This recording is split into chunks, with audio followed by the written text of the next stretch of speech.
3, 2, 1. Assalamualaikum Bu Mila. Waalaikumsalam, Pak Imam. Iya, Gimana kabarnya, Pak Imam? sebetulnya itu saya tuh baik-baik saja loh Bu. Mau makan yo enak, tapi kita saya agak pusing. Banyak masalah ini Bu saya sedangin. Memangnya masalahnya apa, Pak Imam? Bisa Gini loh cerita? Bu. Mm-mm. Kemarin tuh kan ceritanya Bapak kepala sekolah saya itu loh Bu. Tahu kan? Heeh. Ya, Kemarin tuh mengadakan menjadwalkan supervisi. Sementara ya, ya wajar sih kalau ada masukan dan motivasi gitu. Cuman itu Bu, saya tuh kepikiran, wong dulu sudah diajari tentang pembelajaran berdiferensiasi, tapi pas tidak saya praktekkan. Dan itu tuh menjadi catatan, padahal kan ini Bu, saya semangat sekali loh dulu waktu kita ikut CGP itu materinya kan sangat menarik dan bagus. Tapi karena ya. saya berusaha ngeringkes karena ada banyak kegiatan, sehingga tidak saya tampilkan diferensiasinya. Dan itu jadi catatan, dan itu kayak kok, ya Allah, saya kok seperti mengkhianati ilmu gitu, kepikiran sampai sekarang, Bu. Iya. Kira-kira itu saran dari Bapak Kepala Sekolah seperti apa, Pak, catatannya?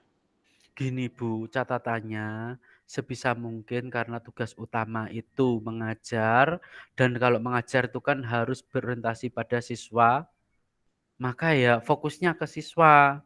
Bukan karena kegiatan lain siswa dikorbankan. Intinya garis besarnya seperti itu. Cuman alhamdulillah Bu, beliaunya sabar. Bahasanya halus.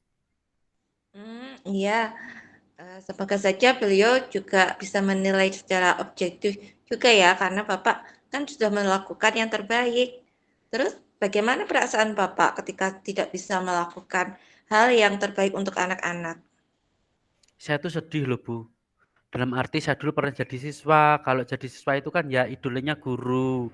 Bagaimana guru itu memperlakukan kan sampai detik ini saya juga masih ingat. Saya juga kebayang kalau saya tidak bekerja dengan baik, tidak dapat mengukir dengan indah memori anak-anak, saya kepikiran jangan-jangan anak-anak nanti juga terbawa hal kurang baik juga loh Bu. Dengan pembelajaran yang tidak baik itu saya khawatir anak-anak juga ke depannya pengalamannya, terus kemudian memori-memorinya itu juga kurang baik. Jadi, bagaimana langkah jenengan kalau untuk meningkatkan pembelajaran kepada anak-anak itu? Gini Bu, ini gambaran saya ya. Sebelum saya itu merenung, tapi saya nggak mewarem kalau belum curhat sama penjenengan itu. Kalau bayangan saya tuh saya pengen pertama memperbaiki RPP lah Bu, kemudian saya praktekkan, kemudian ilmu-ilmu yang kita dapat dulu pada saat PGP itu saya terapkan. Jadi anak itu karena unik, kita hargai setiap perbedaan yang ada dengan cara membuat RPP yang berdiferensiasi dan mempraktekannya sesuai dengan RPP tersebut, Bu. Begitu. Kalau begitu, pembelajaran Anda yang kemarin itu kira-kira sudah berapa persen yang sudah termasuk pembelajaran berdiferensiasi? Itulah Bu, saya tuh malu. Saya itu cuma merasa 40% pembelajaran yang saya dapat, padahal masih banyak sekali hal yang bisa saya perbaiki. Mmm, jadi harapannya inginnya berapa persen untuk anak-anak pembelajaran berdiferensiasinya? Kalau harapan sih Bu, namanya juga mimpi. Saya tuh pengen maksimal 100% saya ingin hadir untuk anak-anak dan 100% saya ingin melakukan yang terbaik buat anak-anak Bu. Tapi soal hasil saya menyerahkan sama Tuhan lah. Tapi dari keinginan saya pribadi tentunya saya ingin maksimal. Oh gitu, kalau gitu saya Mm-mm. kan tadi eee, Bapak sudah mengatakan ada hambatan bahwa ada kegiatan yang, sudah tidak bisa dihindari ya karena, hal itu kegiatan itulah yang mengganggu bahwa Bapak tidak bisa melakukan pembelajaran berdiferensiasi. Kira-kira bagaimana sikap Bapak menyikapi kegiatan itu supaya tidak mengganggu pembelajaran? Iya Bu, saya pengen membuat skala prioritas sama membuat jadwal Bu. Memang kebiasaan saya itu terkadang kalau ada waktu luang itu ya saya itu ya santai-santai setelah double-double pekerjaan tumpuk-tumpuk baru dipekerjakan gitu. Jadi intinya saya ingin menata waktu lagi, memanfaatkan waktu yang ada untuk mengerjakan tugas-tugas Jadi skala prioritas, terus kemudian manajemen waktu, ingin saya perbaiki Bu. Semoga saja bisa menghasilkan yang positif dan tidak merugikan Ya. siswa tentunya Bu.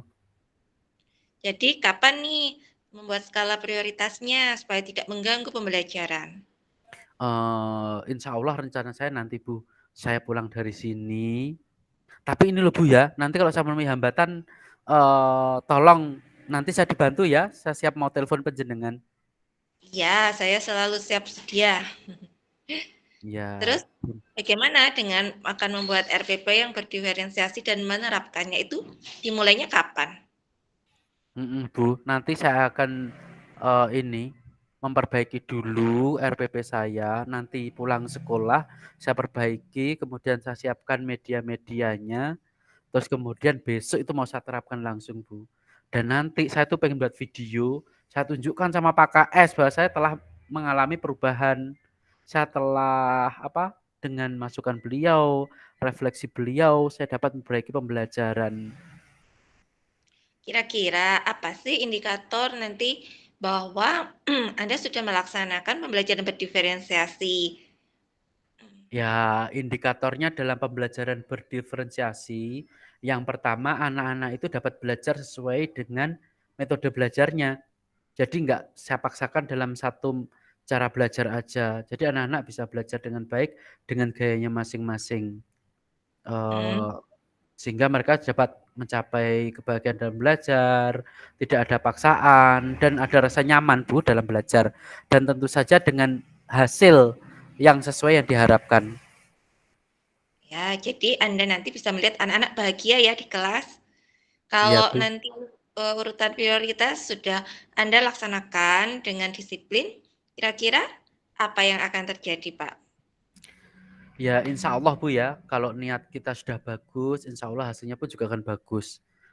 Saya berharap dan saya optimis anak-anak akan dapat menerima pembelajaran dengan baik, termasuk KSE-nya, terus pengetahuan dan keterampilan, dan tentu saja mereka dapat apa mengikuti pelajaran itu dengan rasa nyaman, sesuai dengan kodrat anak Allah Bu. Iya, kemudian dengan pengaturan jadwal kegiatan yang tadi sudah dikatakan ada skala prioritas, tidak menunda-nunda, itu nanti hasilnya seperti apa ya kira-kira, Pak? Insya Allah semuanya pekerjaan akan dapat terlaksana dengan baik. Kemudian untuk masukan-masukan atau kritik-kritik itu mulai berkurang dan paling enggak membuat senyum Bapak KS saya lah Bu. Kadang saya merasa apa? Merasa bertanggung jawab juga untuk menyediakan atau menghadirkan pembelajaran yang baik sehingga menjadi kebanggaan bersama. Gitulah Bu Iya. kira-kira. Saya juga bangga sama Bapak. Lagian kalau kita itu tidak terburu-buru dan tidak menumpuk pekerjaan, Anda juga akan tidak terlihat lebih capek dan mungkin banyak pikiran seperti itu sehingga bisa fokus kepada murid. Oh ya, berarti hari ini atau besok ya bisa dimulai Bapak.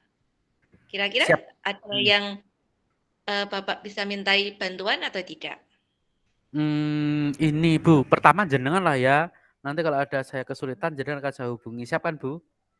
Siap saya. Ya. Kemudian ada lagi Bu, teman kita itu loh, yang namanya Bu Risma, Ya, Janu Risma Rosidah itu, ya, yang temen itu loh Bu, dulu pernah PGP bareng. Itu ngajak ya. pointer toh Bu, dan kelasnya sama. Ngajarnya juga kelasnya sama. Jadi mungkin saya Ya. bisa konsultasi dengan Bu Risma itu Bu. Iya ya, supaya lebih maksimal lagi ya. Nggih. Iya ya. Ya, ini kayaknya sudah mau masuk, Pak. Sukses ya Oh buat ya, ini. Bu, terima kasih loh Bu ya. Alhamdulillah semuanya sudah saya Iya, luapkan ke penjenengan. Terima kasih atas dan masukannya. iya. Sekarang saya lega. Nggih, Iya, saya juga mau kalau pamit Bu ini. iya, kalau Heeh. ada progres nanti cerita-cerita ke saya lagi ya. Siap Bu. Ya, terima kasih Bu ya. Iya, sama-sama Bapak Assalamualaikum. Imam. Waalaikumsalam. Waalaikumsalam. Dah, wis.